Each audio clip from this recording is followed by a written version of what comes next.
Thank you very much for joining us this afternoon for this panel discussion. It's a pleasure to be with you this afternoon, and very honored to have our panelists joining us on stage. So, jumping straight into the topic about risk and risk perception. So, very often when we speak with counterparts, stakeholders, investors in the US, in Europe, in the Middle East, or other region, people not so much exposed to Africa, there is quite a disconnect. We feel quite a disconnect between their perception of the risk and the actual risks that we see when we are on the ground. So I would like to start this discussion about this disconnect between perception and actual risk. And Daniel, I wanted to ask your experience of this disconnection. How do you distinguish between the perceived risks and the actual risks that you are seeing every day in the hotel you're signing and operating? Thank you very much. I think it's an important question. I mean, the question, just to be clear, is what is the difference between perceived risk and actual risk when looking at hotel developments in Africa? And I would say that if we look at it from the perspective of an international investor trying to invest in Africa for the first time, I would say the first one is the macro versus the micro risk. The macro risk is like, oh my gosh, there's Africa risk. This is totally volatile and unstable. I would never do this. Whereas the actual risk is that we have local markets that are largely outperforming global benchmarks. If we look at Zanzibar, we look at Cape Town, we look at Nairobi, we look at parts of Morocco, etc. So that's the first one. The second one I like to call kind of demand risk. The perception is that there's going to be unstable or insufficient demand to fill up the hotels, whereas in reality in Africa we have many cities and many hotels that have got all the different demand drivers: government, NGO, leisure, meeting and event space, corporate, etc., creating base core demand that can fill up hotels in actuality. Thirdly, there's this big risk regarding currency risk. There's so much volatility in the currencies within Africa. How could I possibly invest there? My returns are not going to be predictable. Well, actually, a hotel investment is one of the only investments where you're able to adjust the pricing on a daily basis with revenue management and changing ADR. So that's another point. I think another important one is the perception of development risk versus operational risk. I think that we've shown as Radisson that operational risk can be taken care of. We're operating a Radisson Blu in Sierra Leone. We're operating a Radisson Blu in Juba. Once you get the hotel open, you can find ways to operate. The risk is actually with the development side of the project, and we've spoken about, well, I've mentioned in the previous panel, how we mitigate this through the proper due diligence and through having the right partner and through having the correct financial structure in place, etc. Lastly, or number 5, there's a risk around the perception of international brand premium skepticism versus distribution loyalty. So the perception is that I'm not going to go with an international brand. It costs too much. I'll never get the returns. In actuality, when that hotel is opening and ramping up, you're going to be very happy about the distribution reality and the international brand's ability to drive occupancy. So for me, these are the top 5 when we compare perception of risk to actual risk in Africa. Thank you, Daniel.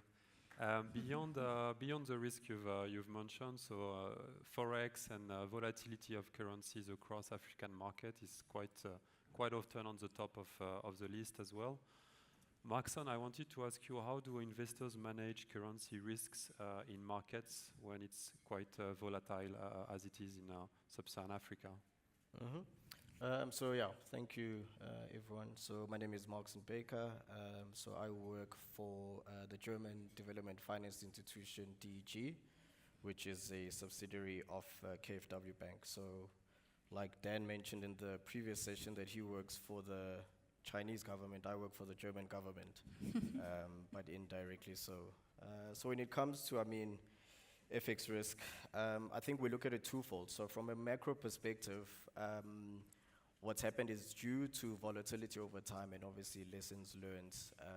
I think it's also encouraged us to also change our strategy in how we look at these things. So for example, if we're looking at a transaction in, let's say, take an example, let's say in Zimbabwe, for example, we may look at the sponsor, and what I mean by that is we look at how diversified the cash flows of the sponsor are. So what we would want is, or prefer rather, is to have sponsors who've got cash flows outside of that particular volatile region, because then that gives us comforts, especially as lenders, that we will get our funds, because obviously the trouble that you face there is the certainty of repatriation of funds, which becomes difficult, especially in those markets. And normally our lending is in hard currency, but we can obviously do local currency as well. And then on the other aspect, I think looking at it from at the project's level, right? We would look at the revenue mix. So what's the mix between hard currency or foreign currency and local currency? Depending on the markets, I mean, it really varies, but in more cases than not, I mean, we find that there's the currency mix typically tends to lean more towards FX, so that which also aligns with the currency in which we're lending in. So that's really how we try and manage these things. Yeah. Thank you, Marcson. Looking at the financing side of things now for hotels, what are the biggest barriers to securing debt financing for hotel developments in Africa today? Maybe Jill, you want to go on this one, and then Marcson. Thank you. So I'm Gillian Rogers. I head up the IFC office here in Kenya. Is this too loud? Is it fine? Okay. And I work for many governments, so not just the one. So we see two big barriers to securing investment, one on the project financing side and the other on the expertise side. So on project financing, we find that, and we have experience of this in the past, if you're relying on project financing, which you're relying on cash flows into the future, if a hotel is delayed, and I heard the previous panel talking about this, or there's something else that goes wrong, then it makes your lending very, very risky. So at IFC, we rely on corporate financing structures. So if we're working with a sponsor, we'll look at their other businesses and the cash flows that they are generating. And we also require a guarantee from the sponsor, either a holding company or from another business that they operate. On the expertise side, so we all know, and I think a lot of operators and owners in the room, it's very difficult to run a hotel. My mum actually did, but it was a tiny hotel, and it was really, really difficult. So we look at track record very carefully. So either the track record of the sponsor running hotels in the country where the project is based, or if they're bringing in a management company, we look at the expertise and the track record of that managing company. But particularly within that sector, because I think the country context is really important. You might be really good at running a hotel business in Germany, but really bad in Kenya. So we look at that. Thank you. Okay. Marcson? So I think, yeah, pretty similar to, I guess, some of the things that Jill mentioned. I think for us, what we've seen in the last few years is we've really struggled. So as a lender, I mean, we always want the equity portion to be spoken for first before we can come in with debt. And what we've struggled with is finding very good, credible equity providers. And there seems to be somewhat of a gap. I mean, I think partly due to the symptoms post, or the effects rather post, let's say, COVID, where some investors were, didn't maybe really have much appetite to put in equity into hotel projects, right? So that's a big thing. And also what we find is sometimes with especially family-owned businesses, is things like financials or credible and quality reporting, which becomes a bit of a problem. I mean, like I said, because we're indirectly owned by the German government, we're also subject to German banking regulations. So our clients get rated, the countries in which we invest in also get rated. So those are some of the things that for us, I think, have been, quite challenging. And as a result, I think, like I said, it's informed our strategy, because now we typically prefer let's say, the bigger or very experienced hospital groups. What we also used to see, and we still see a lot, is one-off real estates, let's say, developers that want to, that have an opportunity to invest in a single hotel, but they're not really, hotel developers at all. And what we try and do, particularly for the hospitality sector, is to assist the businesses that we invest in to really grow and expand their footprint and expand their market share. So I think over time, those are some of the things that, we do see, and we need to, and we constantly have to evolve our strategies and tools in order to manage those risks. Thank you, Marcson. Jill, I would like to come back to you for a moment to ask, in your experience, how are developers structuring capital stacks in the absence of deep local financing markets? Thank you. So in some of the challenging markets where it's difficult to raise private capital, this is where DFIs have a really important role to play. So we're able to take on greater risk and to offer greater tenure, longer tenures. IFC, typically in the hospitality sector, can offer a 7 to 12-year tenor for a loan, with a 2 to 3 year grace period for the build, and then scheduled, tailored scheduling for the ramp-up period as the hotel or lodge gets up to full capacity. We also, and this is an important part, and this is something that we're really focusing on, is on the mobilization. So we also mobilize debt from others, from DFIs, other DFIs, or also from private investors. And we can offer that on the same terms that IFC can offer it. So mobilization is a key priority for us and a focus area. Thanks. Okay. And beyond this mobilization that you talked about, do you see any major innovation in the financing of hotel development specifically? Yeah. So we see across 3 areas. So the first is around blended finance, the second is around guarantees that we can offer, and the third is around local currency financing. So on the blended finance front, there are different pools of money that helps us reduce the risk of our investment. One of the examples is the AIRE private sector window, which takes a subordinated tranche within an investment, so that reduces the risk for IFC. We have examples of that, of investments using that within the hospitality sector. The next one is around guarantees. So we have a sister organization called MEGA, and they have a new guarantee platform. So we can introduce sponsors to MEGA. We don't necessarily need to be involved in the transaction, and they provide guarantees for non-financial risks. So, for example, political risk insurance, and they can offer tenors of about 15 years. And then lastly, on local currency financing, so slightly different from before. So most of our investments are in dollars. We have a dollar balance sheet, but there is a lot of innovations around local currency financing. So for sponsors who are generating income in local currency, it can be really valuable to have their debt in the same. So in the past, it was quite expensive. Doing swaps can be quite pricey, but there's a lot of innovation in that space, and we see prices coming down. So we can offer swaps, we can offer investments, and others.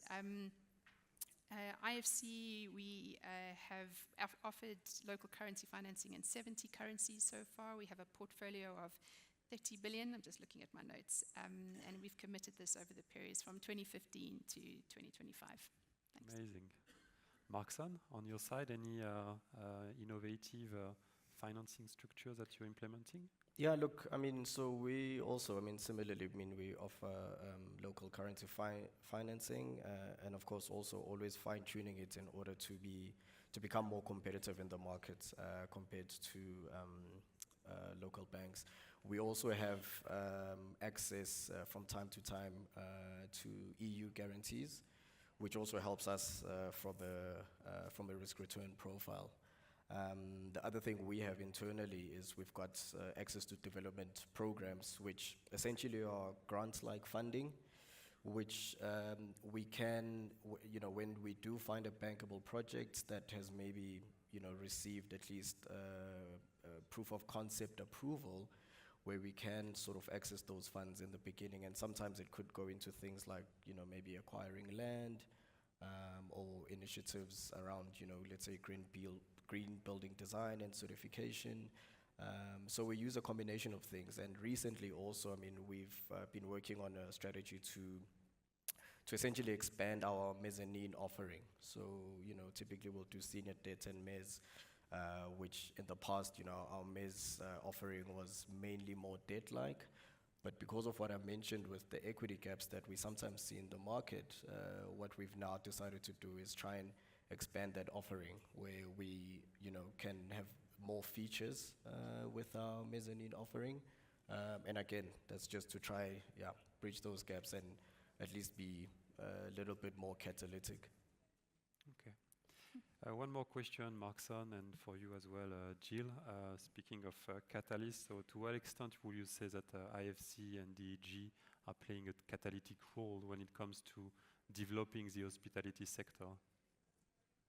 You can go first. So I think for us, the one thing that always, I think, helps us outside of, let's say, the programs that I mentioned that we have access to is also working alongside other DFIs. So I mean, in a lot of projects, and I mean, we do a lot of work with the likes of IFC and Proparco, the French DFI, and FMO, the Dutch DFI. So we've got a whole family, I guess, of European DFIs.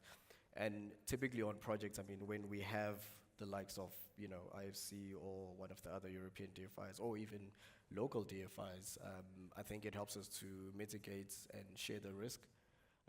And just by virtue of, let's say, us seeing another DFI, there is a sense of comfort where, they can then bring us along into the project.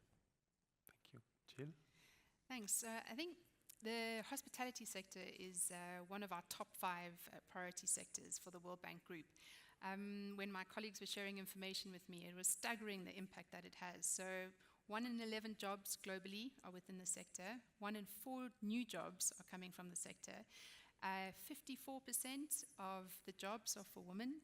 And it's one of the sectors that AI will probably have less of an impact in. So it's really, really important. So the World Bank Group is really prioritizing this. And in the Kenyan country private sector diagnostic, this is one of the 3 sectors that we're focusing on in Kenya, and it will be the same in other sectors. So we have a diverse portfolio. We invest in a whole range of different, so from tourism to business, lodges, etc. And we have appetite to do a lot more. 25% of our investment is in Africa, in some of the challenging markets, and we have a diverse client base. So, for example, we have the Casada Hospitality Fund, where we arranged a $160 million debt package for them. And then on the other side of the spectrum, we have invested in Dembesh Hotel in South Sudan, where we arranged a $3.75 million debt package for them. And we made use of that PSW blended finance support in order to do that. Thanks. Thank you, Jill. Rakhee, I would like to turn to you now. So you invest and develop across various asset classes across Kenya. In your experience, so how do returns for hotel compare to other asset classes? Well, for hospitality, it's a long-term investment play, not really a short-term yield. I think it depends on timing. What we're seeing in Nairobi is there is an oversaturation of hotels, and hoteliers are not lobbying together to retain the ADR for the destination. They're undercutting each other, which I think Daniel would agree. So I think it's important as a destination that we keep the rates up. And that's why, our ADR has dropped with the saturation. I think mixed-use developments have better returns because you have the co-synergy of the footfall, and there's a synergy across, each asset class with a hotel footprint. So, the adage of high risk, high return, I think it depends on the location. At the coast, we're finding there's a boom in Diani at the moment. So on capital reinvestment, on renovations, we're seeing a high ROI on that. Okay. And where, in your opinion, are we seeing the biggest disconnect between the underwriting assumptions, or when we do the due diligences, the feasibility studies, and the actual performance after we've built and we operate hotels? I think there's an overestimation on ADR, especially you don't know about the oversaturation. And in a market like Nairobi, if one person sees Sankara do well, then 10 other hotels open around them, and everybody loses out, which is not something you can predict. And then we underestimate the cost overruns. If you pick the wrong contractor, or we have currency fluctuations, we underestimate the infrastructure costs because we have to build roads, we have to connect power. Those are all costs that you don't normally have to do. And as I think the Westmount lady said earlier, pre-opening costs, you underestimate your pre-opening costs as well. Okay, thank you. Daniel, coming back to you on the demand side of the hospitality sector, in your opinion, which segment of the sector are driving the performance today between business, leisure, domestic versus international tourists? Thank you. So I think that, I mean, again, it depends on which market you're looking at. The different local micro markets in Africa have got different demand drivers. Okay, so if we look at Zanzibar or the safari areas, this is purely leisure, but it can also be coupled with some meeting and events demand during the week. Radisson Hotel Group traditionally has been a business hotel. It's been a city hotel. We've been benefiting mostly from corporate business, from government business throughout the continent, NGO business. Not a lot of people know this, but actually 10% of our 1,500 hotels globally, which is 150 hotels, are actually resorts. We're very well represented in the Indian Ocean, so we're very familiar with, you know, demand being driven by regional, local, and international tourists. So these demand segments have their place. It depends on the location, and it's up to the operator to provide products to owners to capitalize on these demand drivers. So it depends where you are. You know, if you're in the middle of Sandton, there actually is some leisure there, but it's not people are traveling from Africa to do shopping, etc. So you have to know what's going on. Absolutely. Yeah. And Rakhee, looking specifically at Kenya, and we can take Nairobi as a good example since you know this market so well. Are we, in general, overestimating international demand versus the domestic demand? I don't think we're overestimating it, but I don't think Nairobi, well, JKI in particular, can cater for the increase in demand. We don't have the infrastructure, it's not managed very well, and I think there is a lot of regional travel that's happening. Nairobi is becoming a hub, so I don't think it's overestimated at all. It's only going to grow. It's only going to grow. Good news. You mentioned earlier, Rakhee, cost overrun when it comes to development of hotels in particular. What are the most common causes that you've encountered for cost overrun and delays? I think, well, on value engineering, I think you have to challenge consultants on their designs because they over-design to protect themselves, and unless you challenge them to optimize it, you end up paying a lot more. Procurement also, if you wait too long, you don't have time to shop around. So if you get your mock-ups done early enough, you've got enough time to negotiate and bring your costs down. And I think the key is having a really good procurement team, having a good program in place, and get your brand in early, so there's no deviations on the product. Okay. And Daniel, coming back to you on this topic, so how do you think a developer can de-risk execution, and perhaps how do you accompany your owners when it comes to that stage of the project? Value engineering? Yeah. So I think that it's important to understand what value engineering is. Okay, value engineering is cost optimization during the build period that does not jeopardize the guest experience, the brand standards, or the returns to the owner.